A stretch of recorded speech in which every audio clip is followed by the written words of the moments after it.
How's it going, guys? And I'm here to talk about a game that is sort of a sleeper hit. Game that doesn't really get a lot of attention, sort of a hidden gem, you could say. Alright, you guys already know what the name of the title of the video is, so there's no point in doing this joke. I'm going to be talking about a true classic, Super Mario 64.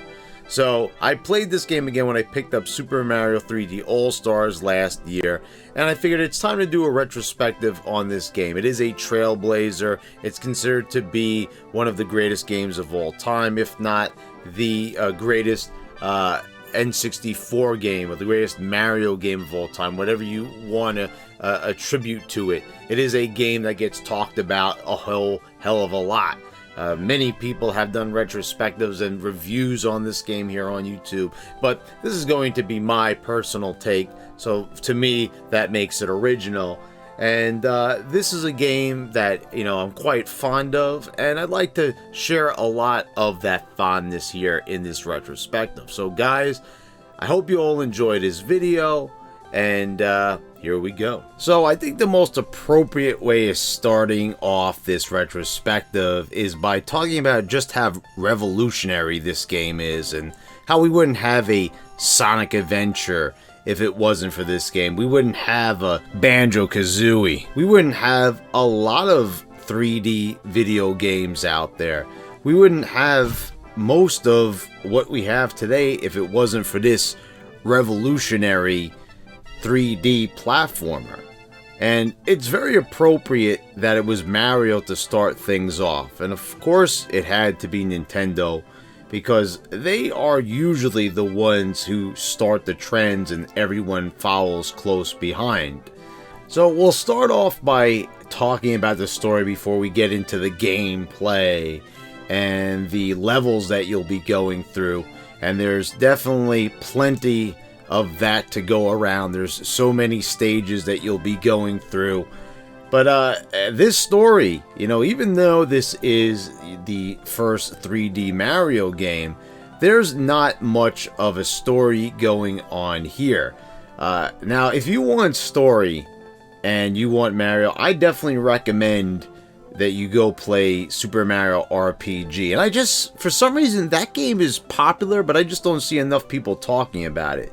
So we don't really have as great of a story as we have there. But this is a pretty simple story, and sort of a fucked up story when you think about it. Bowser has captured all of the Mushroom Kingdom residents and imprisoned them within the castle walls, along with Princess Peach. And at the time, I was like, why did they change the princess's name? I was so used to Princess Toadstool. I wasn't happy with this change, and to tell you the truth, I still prefer Princess Toadstool, but this was because this was her localized name. Peach was always her name, even dating back to the original Super Mario Brothers.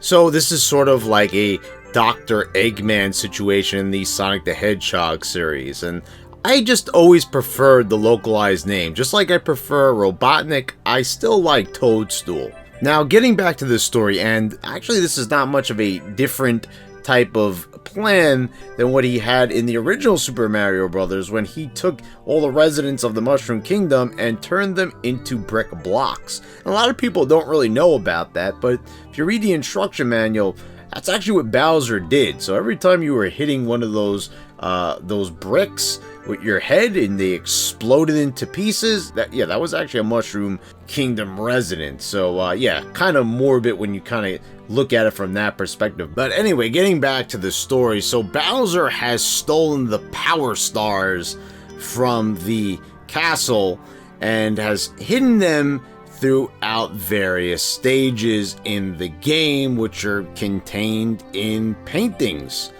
And this is an interesting concept because Mario has to jump into these paintings in order to collect the Power Stars. But we'll get to that in a moment, because the first thing you're going to notice is that Mario has a number of different moves.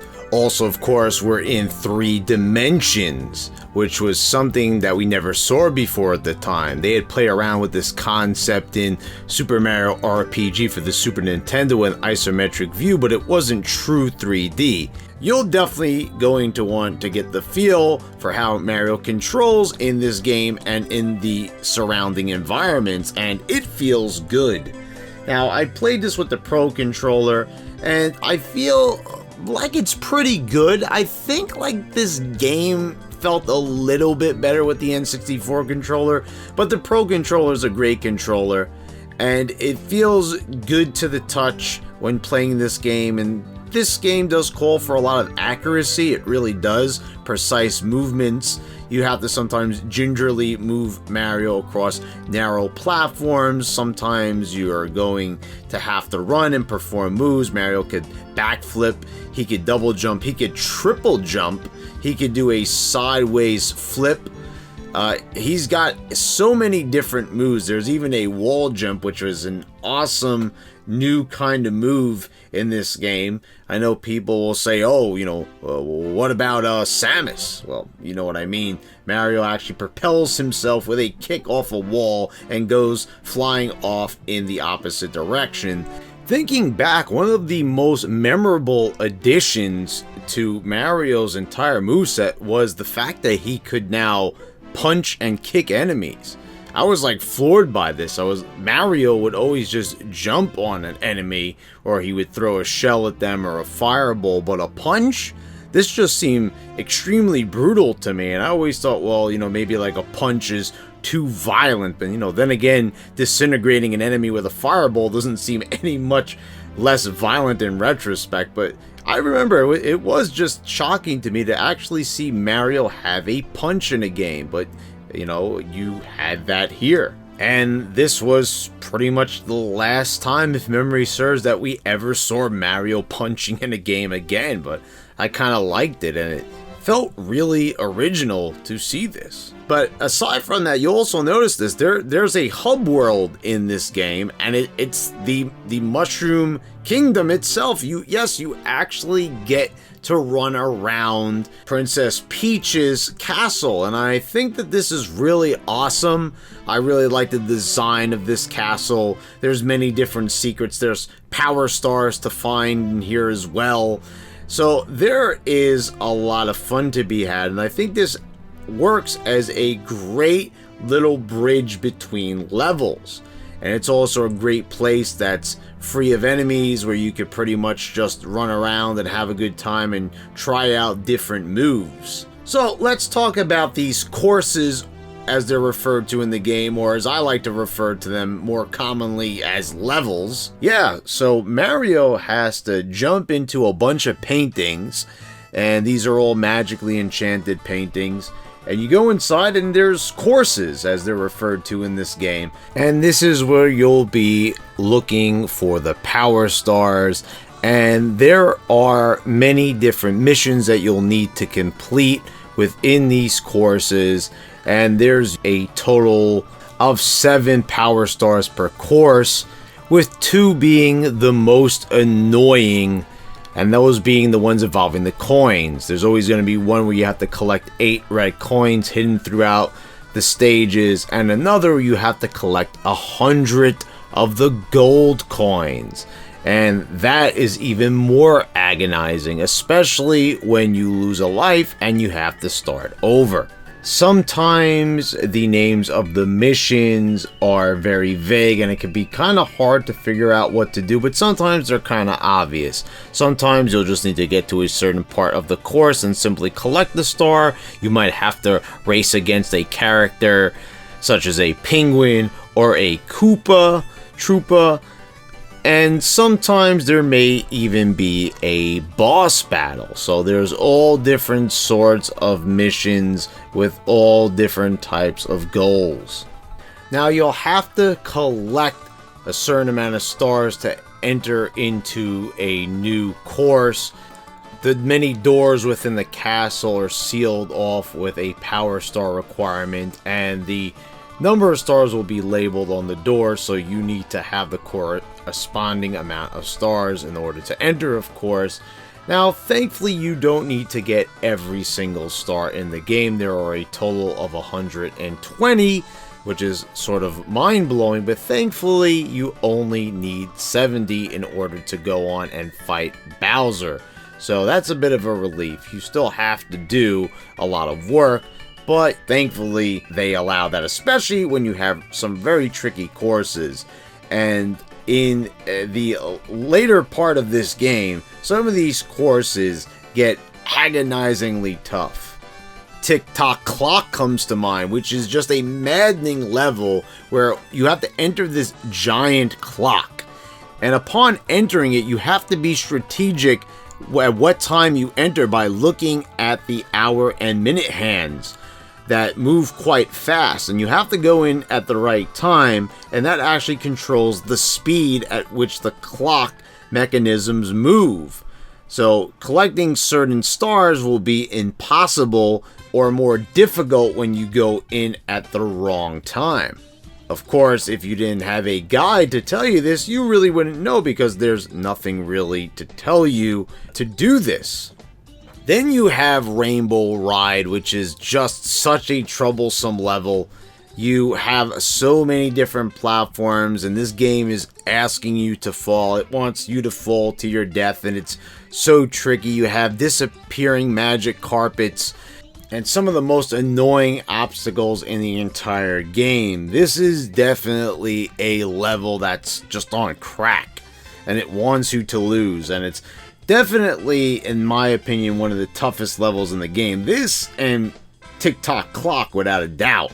I mean, these are just really agonizing, expert difficulty levels, and you really had to have mastered this game's controls and Mario's movement in general, and all the other courses, so you know what to expect. But they are interesting to explore, but by far not the best levels in the game. Cool Mountain is one of the most memorable levels. You gotta definitely say Tall Mountain. Tiny Huge Island, which to me is an ode to Super Mario Bros. 3 World 5 with the massive enemies, but you could also turn them to really tiny enemies as well, with an interesting level-changing game mechanic where you enter pipes, and this actually changes not only the size of the enemies, but the size of objects in the course itself. Bob-omb Battlefield is definitely still an iconic stage, and it's definitely a great introduction level. You come into this stage, and it does do a good job of challenging you to learn the basics of how the game is laid out. There is a boss battle, which is not really that common here in this game. Besides the fights that you will have with Bowser later on, not every stage has a boss battle, but this one does.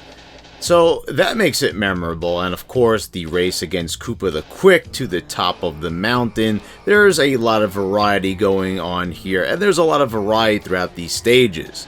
I think of Jolly Roger Bay and doing that deep dive to the sunken ship, and you will see that there is a gigantic eel. And I remember when this thing popped out at me for the first time, it scared the shit out of me.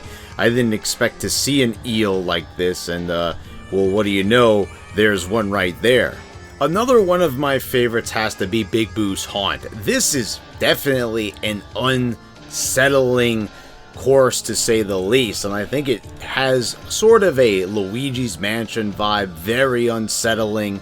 It's the music, it's just the whole look of this mansion. It's definitely got a creepy vibe, to say the least.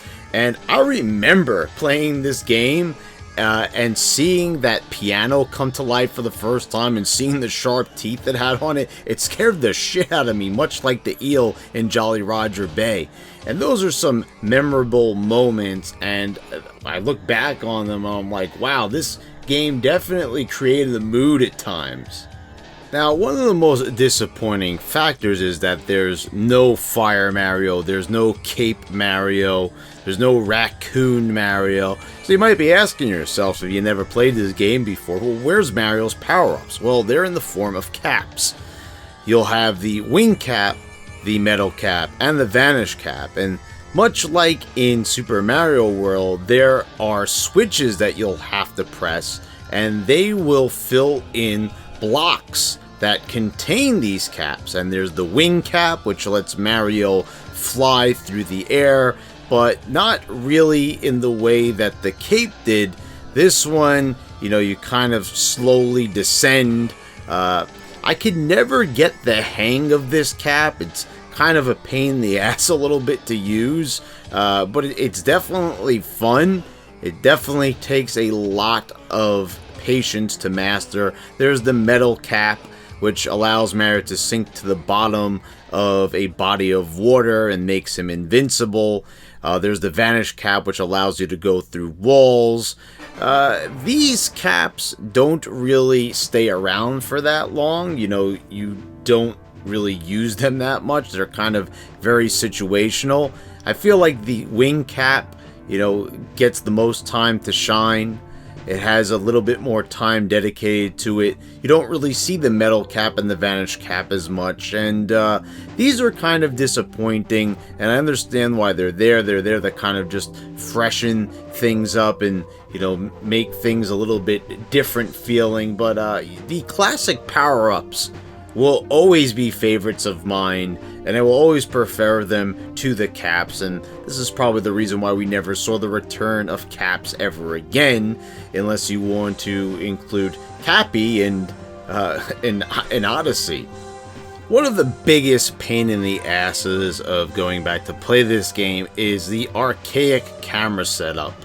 Now, I will say that for the most part, this game's camera is adequate. It doesn't really get in the way all that often, but sometimes it really does. And I remember this, and for this playthrough, the power star that you have to obtain on Tiny Huge Island when you have to enter into Wriggler's cave, which is that caterpillar motherfucker, and there are 8 coins inside his cave. And in order to collect them all, you have to maneuver around. You have to do different sorts of jumps to get onto these rocky platforms, and the camera gets in the way, to say the least, and big time, I would add.